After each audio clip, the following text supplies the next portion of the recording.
प्यार कितना खूबसूरत शब्द है ना। हम सब इसके पीछे भागते हैं, लेकिन क्या हो जब जिस इंसान को आप अपनी पूरी दुनिया मान बैठे हो वही आपकी बर्बादी की स्क्रिप्ट लिख रहा हो। हेलो दोस्तों, मैं हूं आपका होस्ट और आज किताबी कीड़ा के इस स्पेशल एपिसोड में हम बात करने जा रहे हैं एक ऐसे नेशनल बेस्ट सेलर नॉवेल की जिसने रोमांस और थ्रिलर के सारे रिकॉर्ड्स तोड़ दिए। किताब का नाम है अनमी इट्स कॉम्प्लिकेटेड। ये सिर्फ एक कॉलेज लव स्टोरी नहीं है, ये कहानी है जुनून की, धोखे की और एक ऐसे राज की जो आपको अंदर तक झकझोर देगा। अगर आपको लगता है कि आपकी लव लाइफ कॉम्प्लिकेटेड है तो रुकिए, इस कहानी के किरदारों से मिलिए, आपकी उलझनें छोटी लगने लगेंगी।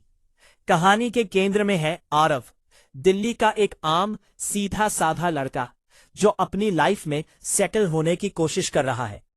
आरव दिल का साफ है लेकिन प्यार के मामले में थोड़ा कच्चा है।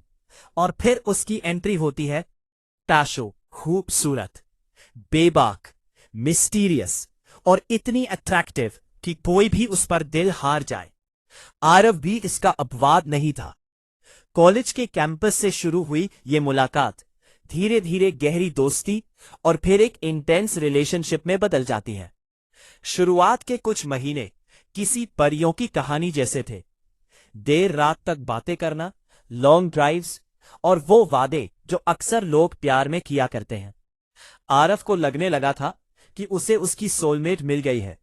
लेकिन दोस्तों, जैसा कि इस किताब का टाइटल है इट्स कॉम्प्लिकेटेड, कहानी में ट्विस्ट तब आता है जब ताशु का एक दूसरा चेहरा सामने आता है। एक रात आरव को ताशु के फोन पर एक अनजान नंबर से मैसेज मिलता है। मैसेज में लिखा था, काम हो गया है, वो अब हमारे रास्ते में नहीं आएगा। आरव के पैरों तले जमीन खिसक जाती है। ये कैसा काम था और वो कौन था जो रास्ते से हट चुका था? जब आरव ताशु से इस बारे में पूछता है तो वो इसे महज एक रॉन्ग नंबर कहकर हंसकर टाल देती है। लेकिन आरव का दिमाग अब शांत नहीं था। आरव चुपके से ताशु को फॉलो करना शुरू करता है और जो सच उसके सामने आता है वो किसी बुरे सपने जैसा था। ताशु वो नहीं थी जो वो दिखती थी। उसका पास्ट यानी उसका अतीत एक ऐसी अंधेरी खाई था जिसमें कई राज दफन थे। आरव को पता चलता है कि ताशु के पुराने बॉयफ्रेंड की मौत कोई एक्सीडेंट नहीं बल्कि एक मर्डर था और अब अगला नंबर शायद आरव का था।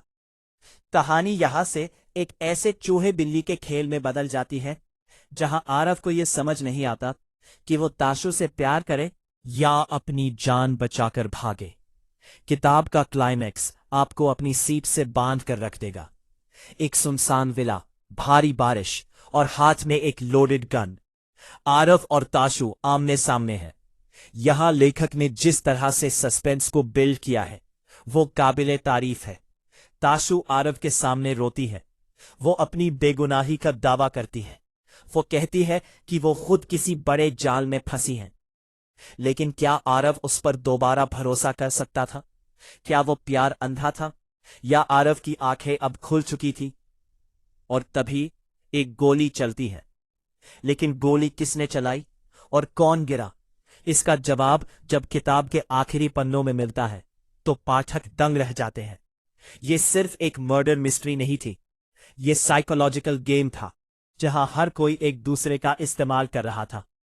अनमी इट्स कॉम्प्लिकेटेड हमें सिखाती है कि मॉडर्न रिलेशनशिप्स में जो दिखता है वो हमेशा सच नहीं होता।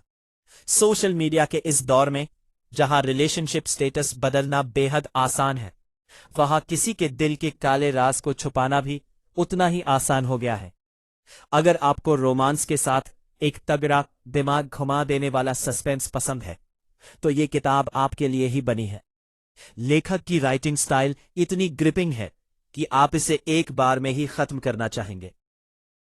तो दोस्तों, कैसा लगा आपको इस बेहतरीन नॉवेल का समरी? क्या आपको भी लगता है कि आरव को ताशु पर भरोसा करना चाहिए था? मुझे कमेंट्स में जरूर बताइए। अगले एपिसोड में मिलेंगे एक नई किताब और एक नई कहानी के साथ। तब तक के लिए पढ़ते रहिए, सुनते रहिए। Good bye.